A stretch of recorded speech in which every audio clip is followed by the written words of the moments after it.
Sometimes it's hard to understand the concept of censorship when we have so many options for news. There are hundreds of TV stations, newspapers, and radio shows. But the truth is that almost every avenue from which we get our information in the mainstream media is controlled by only 6 corporations that have one specific interest: profit. News censorship is happening every day, but not necessarily from the top down blacking out the stories, but also in the form of self-censorship, framing, backpaging, all to protect the interests of those corporate conglomerates. So who are the big 6 corporations that control nearly everything you see, hear, and read? First, there's Comcast, formerly owned by GE, which controls MSNBC, NBC, and Telemundo. And there's Disney, which owns ABC, the History Channel, and and ESPN. Next, Viacom, the parent company of MTV, Paramount, and BET. And CBS, with all its affiliates. And there's News Corp, which owns Fox News, the New York Post, and the Wall Street Journal. And finally, Time Warner, the parent company of CNN, Time, and People magazine, as well as Warner Brothers. So what impact does it have when an agency that's supposed to serve as a watchdog for the powerful becomes a lapdog for the powerful? To break down some of the most egregious cases of censorship and conflicts of interest in the corporate media, BTS producer Manuel Rapalo. Hi, Abby. How's it going? Hi, what's going on? So, good. You know, when I think of the top-down censorship, kind of the hand of the corporation blacking out a story, 2 cases come to mind that are the most egregious. The first one was News Corp. Fox News was going to air a story on the bovine growth hormone, BGH, bovine growth hormone, of course, another Monsanto case of censorship where they were invested in Monsanto for advertising, and their boss said no when a team of Fox investigative reporters wanted to cover this story. Monsanto threatened the station, sent them a letter saying there will be dire consequences, this is a direct quote, dire consequences for Fox News if the story is aired, and I wanted to play what happened when they confronted their boss about this. I said, you know, this is news. This is important. This is stuff people need to know. And I'll never forget, he didn't pause a beat, and he said, we just paid $3 billion for these television stations. We'll tell you what the news is. The news is what we say it is.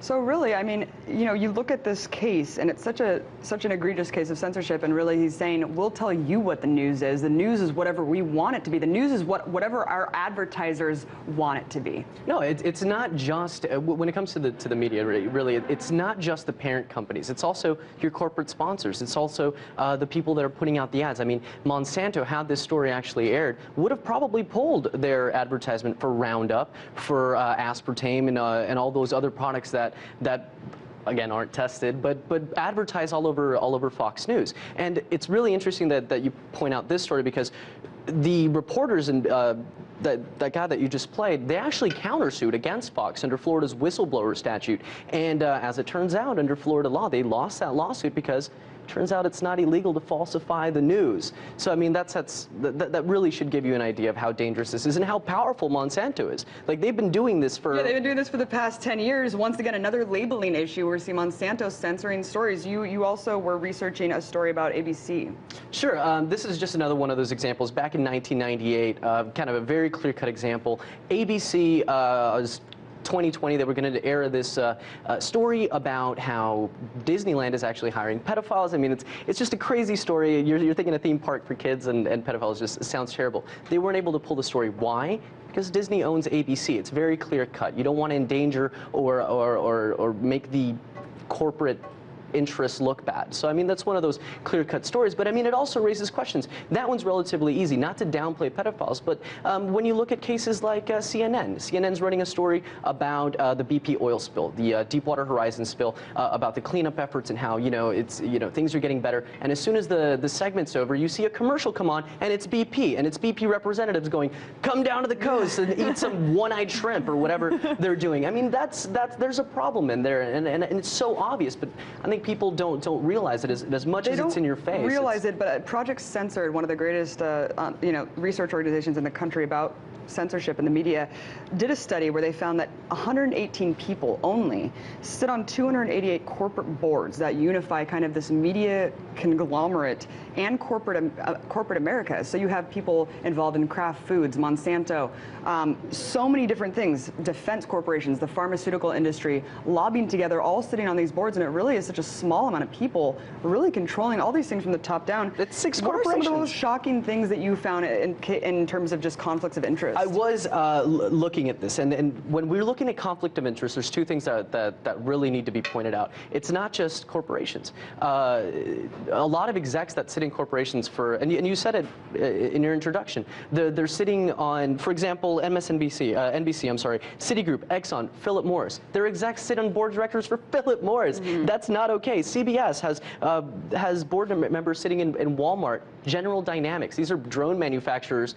The execs for CBS are the same guys that are sitting in the board of directors for drone manufacturers? And I think how is that okay? And I think when people think of the corporate media, they're like, oh, well, of course, the corporate media. But really, we're talking about NPR and PBS as well. I mean, NPR was running a story during the BP oil spill featuring a scientist that was talking about how oil was in the Gulf that would bacteria that would eat the oil. It was like, well, this bacteria is just going to clean up the oil itself. We don't have to worry about anything. Turns out later, according to Greg Palast, the scientist interviewed about the story was given $500 million, $500 million exactly. From BP. NPR never mentioned this detail, this quaint detail, when they were doing the story. And of course, we saw PBS. The thing about that, the money that, I mean, we're talking about one guy that received $500 million. That money, that money actually spread out. It was more like a money spill, is what Greg Palast said in that report that he did. So you've got all these universities, all these independent researchers all over the country doing research on oil biology, and they're all being funded by BP. And PBS aired the drone documentary by Lockheed Martin, pretty much a promo for drones. And you know, us talking about all this really calls into question the U.S. State Department issued a warning about restricted press freedom in the rest of the world, meanwhile ignoring that the consolidation of 90% of the U.S. media by 6 corporations, I mean, really, we're ranked 32 in the world in press freedom here. And exactly, and I know that we had an infographic somewhere. I wonder if we can pull it up. If not, it shows, you know, between 1983 and now, you're gone from this like multitude of media organizations in the country and really narrowing it down to 6. 6 that control nearly everything that we see and watch in this country, everything that we see and watch. And these organizations, they're also making political contributions. So, you know, they're throwing money into both sides of the equation, Democrats and Republicans, and they get back those special connections and inside information, turning you know, talking points into news, essentially. Indeed they do. Thank you so much, Manuel Rapalo, BTS producer. Thanks, Abby.